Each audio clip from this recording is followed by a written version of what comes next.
I think there are two schools of thought when it comes to figuring out your own bullshit. There are some people who are in the therapy camp where it's like ongoing maintenance. You have to kind of like stay in a constant form of vigilance with your mental state and how you going, man.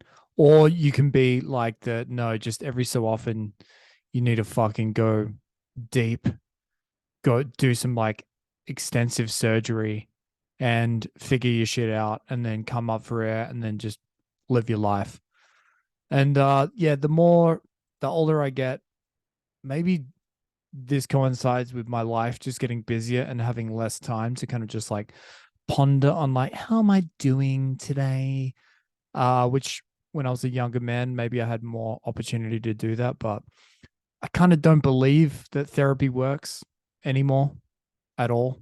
I think if it works in some capacity, it's more just the placebo effect or the you going to the effort of having to like drive yourself to a therapist and like sit down and force yourself to take stock. It's not so much what you talk about or what you uncover. It's like more you disrupting what you'd prefer to be doing, like going to the fucking movies.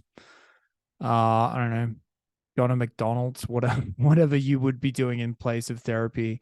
And so part of your brain's like, damn it, I'm in this place. And it's not where I'd really want to be. And so I think that that's actually the utility. Eventually, you're like, well, fuck, if I improve my life a little bit, then I don't have to go to talk to this boring cunt in the armchair once a week. So I feel like, and it's the same with diets.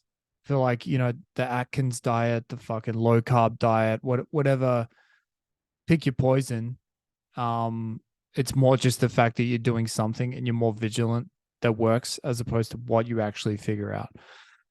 So yeah, I don't know. I guess that works for some people, but for me, I'm way more in the kind of like let's go deep. And yeah, so it begs the question of like when should you do it? If you're gonna go deep, and I don't really think if people who do ayahuasca, they seem to kind of like do a ceremony once every few years, kind of check in with themselves. I think maybe even that's overkill. I can just like go deep once. And I've never done ayahuasca, so I can't really comment on that. But I did do a bunch of acid, LS, and mushrooms when I was in my 20s. And yeah, this is like complete confirmation bias. We all like to think that the way we're doing our own life is the best way. Isn't that fucking so convenient whenever you talk to someone and then they talk about a problem that they ran into and then like they figured out the solution? It's like, oh, and it's working out really great for me. And it's like, yeah, of course it is. What else are you going to say? You're struggling? No, of course not. No one's going to admit that outwardly. We're all strong and killing it. Um, but yeah, the story you tell yourself about your life in terms of like how you've ended up into this place in the present, which if you're having a good day, you have to believe it's the right path and blah blah blah. Um, yeah, for me, I think early 20s is a good period of time because I hear about people who took a bunch of psychedelics or other drugs in their like early teen years. I'm like, oh my God, I would have been way too stupid and ugly to do that.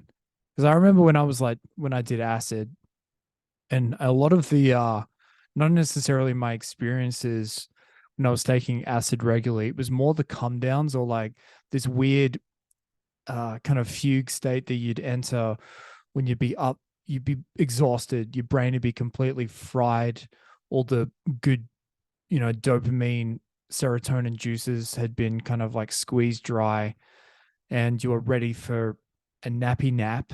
And then, at least for me, I would just have these kind of like weird, dreamlike visions, and they were often very nightmarish and fucking very real, but also kind of like uh had a very fright kind of like a describe it as kind of like a psychedelic Scandinavian film, kind of like the Midsummer movie vibes. Um and that kind of influenced how I view kind of stories and what stories I want to write, because I feel like those things are kind of like fantastical and hyper real, and you really grill yourself in terms of like that it can in those projections you can see yourself as kind of like very, I don't know, attractive, and then over it kind of like a picture of Dorian Gray type of thing. It warps and turns fucking, you see yourself become a monster. And this is kind of like when your fucking metabolism's peaking and you're young and beautiful in your early 20s. So but I saw some very dark versions of myself, which is useful for my writing later down the track. But at the time, it's very confronting. And you're not even really tripping at that point either. You're kind of like yeah, you kind of have all your faculties, but the acid is giving you one last intense life lesson as you lie there, desperate for a sleep. So if I think I'd done that when I was like, acne ridden and fucking hormonal as fuck and just confused about everything as a teenager, that would have been like insane, insanely hard to deal with. So yeah, I think teenagehood was too young. Early 20s or maybe 20s in general is when you got to go deep in all this stuff. And then but at a certain point, like maybe after 30, I feel like at that point your personality, most people's personalities you've got major like calluses. Yeah, and so even if you do take heroic doses of stuff, I don't feel like you're ever going to be able to go that deep. You can trip balls and you can be like, well, I'm a total cunt. I'm a horrible person. And then you can make promises to change. Um, but I feel like it's almost impossible to follow through at a certain point because personality's been formed. The calluses are too kind of like dense and rigid. So yeah, at that point, I feel like you may as well just kind of stick with the basics. Be like, exercise, sleep, uh, get some vitamin D. It's about all you can do, really. Um, but yeah, I don't know. It is something that I do wonder about in terms of the confirmation bias thing, because all these like stories you tell yourself, they're essentially so that today can feel okay, right? So I've got a pretty, I've got a pretty well formed view.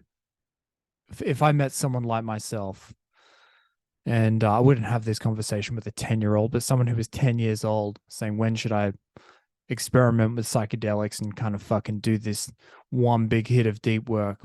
And if it was someone like myself, I'd say early 20s.